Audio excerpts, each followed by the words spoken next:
வணக்கம் நண்பர்களே, எல்லோரும் எப்படி இருக்கீங்க? நலமாக இருக்கீங்களா? நான் பாரம்பரிய ஜோதிடர் பா. ரவிக்குமார். இப்போ நாம் பார்க்கக்கூடியது பார்த்திங்கன்னா ஆடி மாதத்துக்கு உண்டான ராசி பலன்களை பற்றி தான் இந்த காணொலியில் பார்த்துட்ருக்குறேங்க. ஆடி மாதம் பிறக்கக்கூடிய ஒரு தருணம். குரோதி வருடம் ஆடி மாதம் 1ஆம் தேதி புதன்கிழமை அதிகாலையில் தாங்க பிறக்கப்படுது. அன்றைக்கி நட்சத்திரம் பார்த்திங்கன்னா அனுசம் நட்சத்திரம் 1ஆம் பாதத்தில் விருச்சிக ராசியில் மிதுன லக்னத்தில் சனி பகவானுடைய திசையில் 216 டிகிரியில் தான் இந்தவுடைய ஆடி மாதம் 1ஆம் தேதி பிறக்கப்படுது.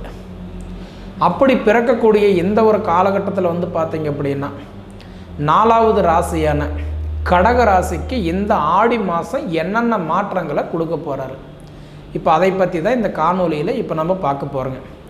பொதுவாக இந்த ஆடி மாதம் அப்படின்னா என்ன? அம்மனுக்கு உகந்த மாதம். பொதுவாக பார்த்திங்கன்னா சாமி கும்பிட்றவங்களுக்கு, வேண்டுதல் வச்சு செய்கிறவங்களுக்கு, திருவிழா பண்டிகை பூஜைகள் செய்கிறதுக்கு எல்லாத்துக்குமே இது ஒரு உகந்த மாதம். அதே மாதிரி குலதெய்வத்தினுடைய வழிபாடு பண்ணுறதுக்கும் இது நல்ல தருணம். இப்போ நிறைய பேருக்கெல்லாம் குலதெய்வம் எப்போ கும்பிட்றதுன்னு தெரியாமலே இருந்திருப்பாங்க.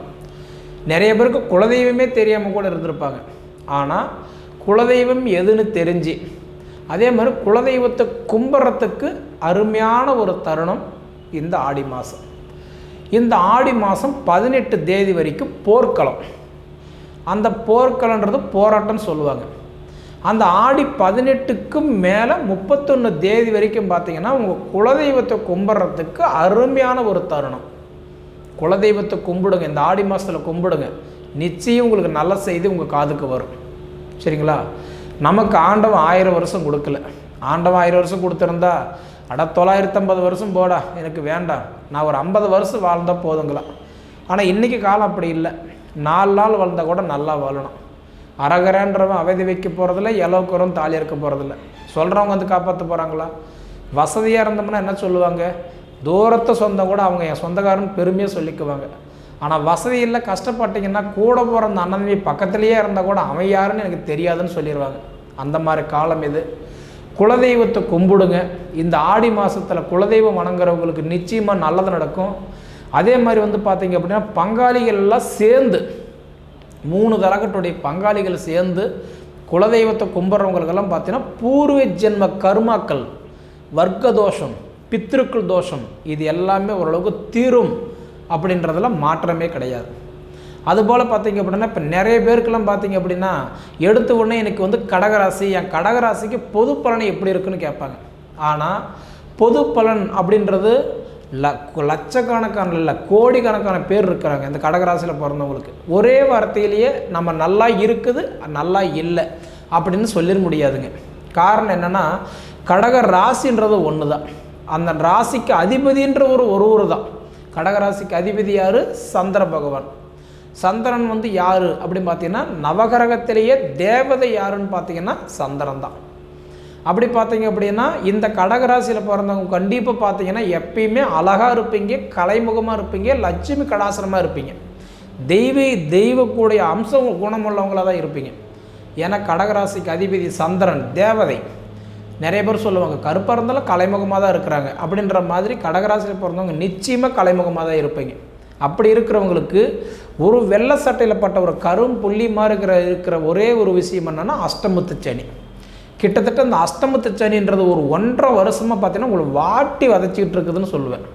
ஏன்னா ஒரு 1.5 வருஷமாக கண்டதும் தண்டம் பண்ணி கைப்பொருள் விரயம் பண்ணி பண்டவோர் நாட்டை விட்டு வனவாசம் ஒன்று போகாத கொடுமைக்கு அவ்வளோ கஷ்டம்னு சொல்லுவேன்.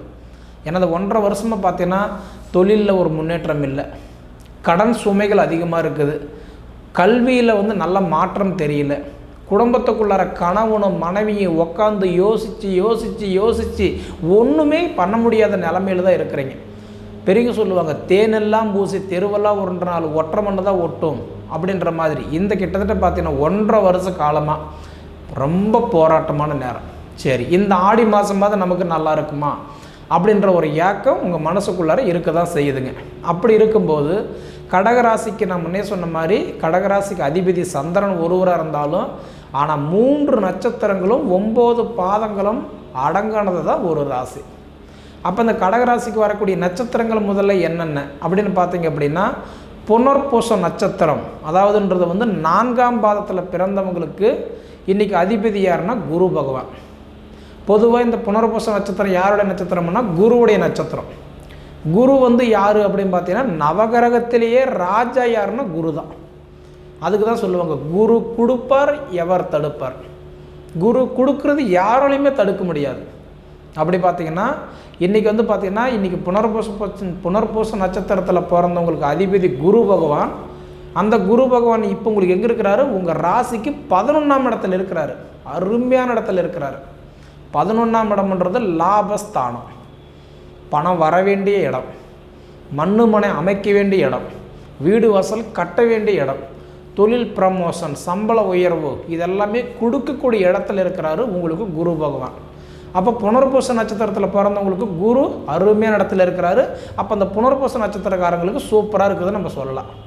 அதே மாதிரி அடுத்தது பூசம் நட்சத்திரம், 4 பாதத்தில் பிறந்தவங்களுக்கு வந்து பார்த்திங்கன்னா அதிபதி யாருன்னா சனி. சனி யார்? தொழில் காரகன், தொழிலுக்கு அதிபதி. நாம் செய்கிற எல்லாருமே செய்கிற வேலைக்கு அதிபதி யாருன்னா சனி தான். அப்போ அந்த சனியே இப்போ உங்களுக்கு வந்து அதிபதியாக இருக்கிறதுனால, உங்கள் நட்சத்திரத்துக்கு அதிபதியாக இருக்கிறதுனால எத்தனாம் இடத்துல இருக்கிறாரு? 8ஆம் இடத்துல இருக்கிறாரு. அப்போ 8ஆம் இடம்னு சொல்கிறது வந்து ஆயுள் ஸ்தானம். ஆயுள் ஸ்தானத்தில் சனி உட்காரும்போது ஏதோ ஒரு வகையில் உடல் உபாதை கொடுத்துருவார்.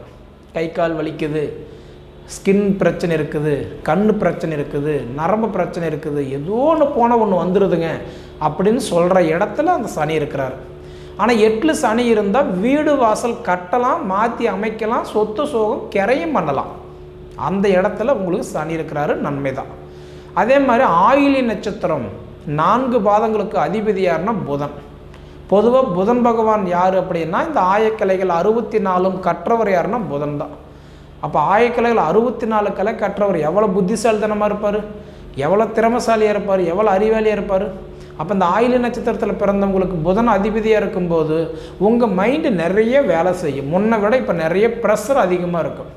அது வாங்கலாமா, இது வாங்கலாமா, அங்கே போகலாமா, இங்கே போகலாமா, இது செய்யலாமா, அது செய்யலாமா, ஏதோ ஒரு வகையில் யோசனை தோணிகிட்டே இருக்கும்.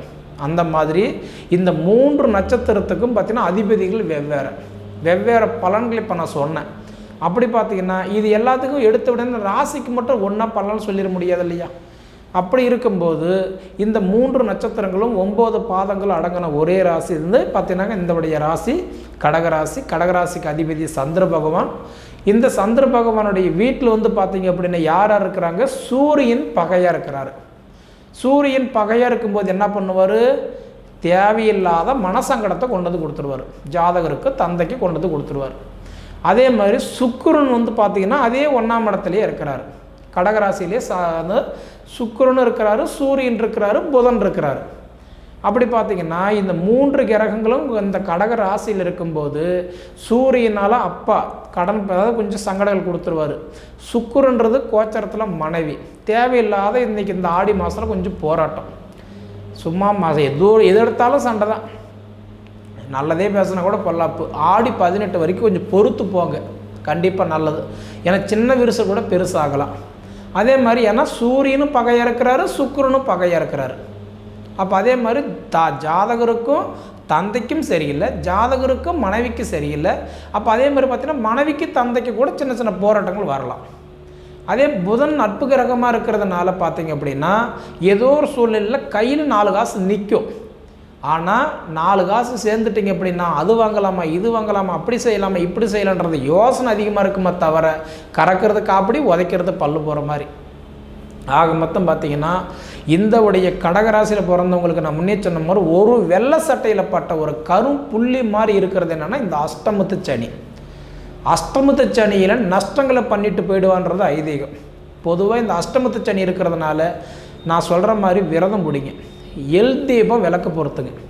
கருப்பு துணியில் எள் வச்சு பொட்டனை கட்டி, அதாவது சனீஸ்வரன் கோயிலில் நவகிரக கோயிலில் போய் எள் தீபம் விளக்க பொறுத்துங்க. அது கண்டிப்பாக நல்லது. சனீஸ்வரன் கோயிலில் போய் எள் தீபம் போடுங்க, நவகிரகத்தை சுற்றுங்க. காலையில் எந்திரிச்ச உடனே பார்த்தீங்கன்னா எள்ளும் சோறு கலந்து காகத்துக்கு வைங்க. முடிஞ்ச திருநள்ளாறு போயிட்டு வாங்க. அதே மாதிரி எறும்புகளுக்கு அரிசி சர்க்கரை ஏன் போடுறோம்னா தானத்தில் சிறந்த தானம் ஒரு அன்னதானம் பண்ணுங்க, கண்டிப்பாக நல்லது. அதே மாதிரி பார்த்திங்கன்னா உங்களுக்கு புத்திரஸ்தானம். இப்போ பொதுவாக எல்லாருமே என்ன எதிர்பார்ப்பாங்க, குழந்தை பாக்கியம் எங்களுக்கு எப்படிங்க இருக்குதுன்னு எதிர்பார்ப்பாங்க. அப்படி பார்த்திங்கன்னா இன்றைக்கி வந்து புத்திரஸ்தானத்துக்கு அதிபதி இப்போ உங்களை பொறுத்த வரைக்கும் கடகராசிக்கு அதிபதி யாருன்னா செவ்வாய். ஏன்னா எல்லாருக்குமே புத்திரஸ்தானம் வந்து 5ஆம் இடம் பார்க்கணும். 5ஆம் இடத்துக்கு அதிபதி யாருன்னா விருச்சிக ராசிக்கு அதிபதி செவ்வாய் பகவான். இப்போ உங்கள் ராசிக்கு அவர் 11ஆம் இடத்துல இருக்கிறார், குருவோட சேர்க்கையாக இருக்கிறார். கண்டிப்பாக சொல்கிறேன், குழந்தை பாக்கியமெல்லாம் இல்லாதவங்களுக்கு நான் கல்யாணம் எனக்கு 5 வருஷம் ஆச்சுங்க, எனக்கு 10 வருஷம் ஆச்சு, கொடுக்குது போயிடுதுங்க, நாங்களும் பார்க்காத வைத்தியம் இல்லை, போகாத கோயில் இல்லை, செய்யாத பரிகாரம் இல்லை, பண்ணிக்காத ட்ரீட்மெண்ட் இல்லை, எல்லாம் பார்த்துட்டுங்க எனக்கு வரம் கொடுக்கலைங்க அப்படின்னு நினைச்சவங்களுக்கு உங்கள் சுய ஜாதகம் ஒரு தடவை பாருங்கள். உங்கள் சுய ஜாதகத்தில் 5ஆம் இடத்துல ராகு கேது இருந்தாலும் கடுமையான புத்திரதோஷம், சனி குரு இருந்தால் தாமதமாகும்.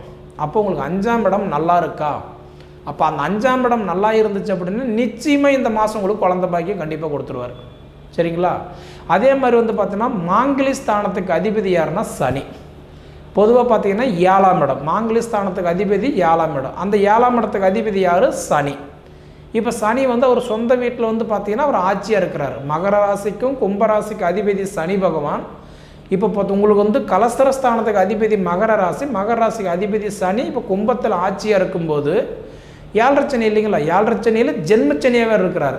அப்போ இந்த மாதத்தில் பார்த்தீங்கன்னா எப்படி பார்த்தாலும் திருமணம் தடையாக தான் இருக்கும். நீங்கள் பார்த்துட்டு வர நேரம் அவங்களுக்கு நல்லாகும், கல்யாணம் முடிஞ்சிடும். அதாவது உங்களை பார்த்துட்டு போகிற நேரம் அவங்களுக்கு நல்லா இருக்கும், உங்களுக்கு தாமதமாகும். அப்போ உங்கள் ஜாதகத்தில் செவ்வாய் தோஷம் 2, 4, 7, 8, 12 செவ்வாய் இருந்தால் திருமண தடையாகும். அதே மாதிரி 1, 2, 7, 8 ராகு கேது இருந்தால் திருமண தடையாகும். அதாவதுன்றது 7, 8 சனி சுக்கிரன் இருந்தால் தாரதோஷம், அதனால திருமண தடையாகும். இந்த தோஷம் உங்கள் ஜாதகத்தில் இல்லாத, உங்கள் ஜாதகம் நல்லா இருந்துச்சு அப்படின்னா கண்டிப்பாக இந்த ஆடி முடிஞ்சு ஆவணி மாதத்தில் உங்களுக்கு ஒரு நல்ல வாய்ப்பு இருக்குது. ஏன்னா இந்த ஆடி மாதத்தில் மேக்சிமம் கல்யாணம் பண்ண மாட்டாங்க, அதை பற்றி பேச்சு எடுக்க மாட்டாங்க. அப்படி எடுத்தாலும் இந்த ஆடி 18க்கு மேலே பேசலான்னு சொல்லிடுவாங்க. சரிங்களா? அப்போ அந்த ஆடி முடிஞ்சு ஆவணி பிறந்தா உங்களுக்கு மாங்கிலி பலம் கண்டிப்பாக கொஞ்சம் நல்லா இருக்கும். அப்போ உங்களுக்கு வந்து பார்த்தீங்கன்னா தொழில் மாற்றங்கள் நடக்குமா அப்படி பார்த்தீங்கன்னா 6ஆம் இடம், 6ஆம் இடத்துக்கு அதிபதி குரு நல்ல இடத்துல தான் இருக்கிறார், 11ஆம் இடத்துல இருக்கிறார். அப்போ குரு வந்து உங்களுக்கு தொழில் ஸ்தானம், அடிமை தொழிலுக்கு இப்போ 6ஆம் இடம் சொல்லுவாங்க. அப்படி பார்த்தா அவர் வந்து உங்களுக்கு 11ஆம் இடத்துல இருக்கிறார். அப்போ உங்களுக்கு அடிமை தொழில் சம்பளம் வாங்கிட்டு இருக்கிறவங்களுக்கு நிச்சயமாக கூலி வேலை செய்கிறவங்களுக்கு இந்த மாதம் கண்டிப்பாக நல்லாயிருக்கும். அதே மாதிரி பார்த்தீங்கன்னா சுயத்தொழில் பண்ணுறவங்களுக்கு செவ்வாய், ஏன்னா இன்றைக்கி 10ஆம் இடத்துக்கு அதிபதி, சுயத்தொழிலுக்கு 10ஆம் இடம். அப்போ வந்து அந்த 10ஆம் இடத்துக்கு அதிபதி செவ்வாய் 11ஆம் இடம் குருவோட சேர்க்கையாக இருக்கிறார் இல்லையா? அப்போ கண்டிப்பாக வந்து சுயத்தொழில் பண்ணுறவங்களுக்கும் பார்த்தீங்கன்னா இப்போ அருமையான ஒரு நேரம். சொந்த தொழில் செய்ய நினைக்கிறீங்களா, தாராளமாக பண்ணுங்கள். ஆனால் ஆடி 18க்கு மேலே பண்ணுங்கள். நான் சொல்கிறது 3 விஷயம் மட்டும் தெளிவாக புரிஞ்சுக்கோங்க. 1, ஆடி மாதம் வந்து குலதெய்வத்துக்கு உகந்த மாதம், குலதெய்வத்துக்கு கோயிலுக்கு போயிட்டு வந்து எது வேணாலும் ஸ்டார்ட் பண்ணுங்கள். அதே மாதிரி பார்த்தீங்க அப்படின்னா 18 தேதி வரைக்கும் கொஞ்சம் பொறுமையாக இருங்க.